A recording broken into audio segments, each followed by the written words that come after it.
Shareholder agreements, a bit similar in some ways. The same principles apply, you get it in writing and make sure the issues are addressed before you start. So, what happens if a shareholder, for example, once you've been in business for a year or two, wants to leave and sell his interest, his or her interest? I mean, how's that actually going to be handled? They want to transfer shares to somebody else, a third party coming in.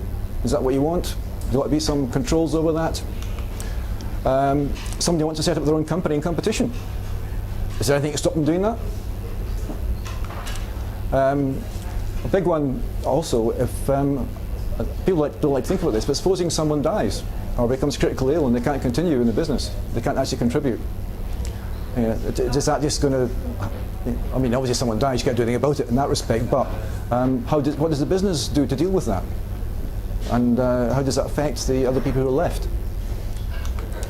And if there's a deadlock, this happens often if there's two people go into business together and form a company, and they've got 50% shares each, and then they have a disagreement about something. How is that resolved? Talk about that before you start. Is the message really, and get it in writing. And the other thing you would want in a shareholder agreement is, when does the consent of all the shareholders required?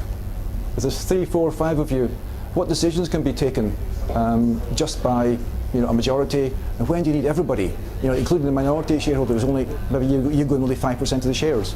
You want all that to be set down, and some protection probably put in for the minority shareholder as well.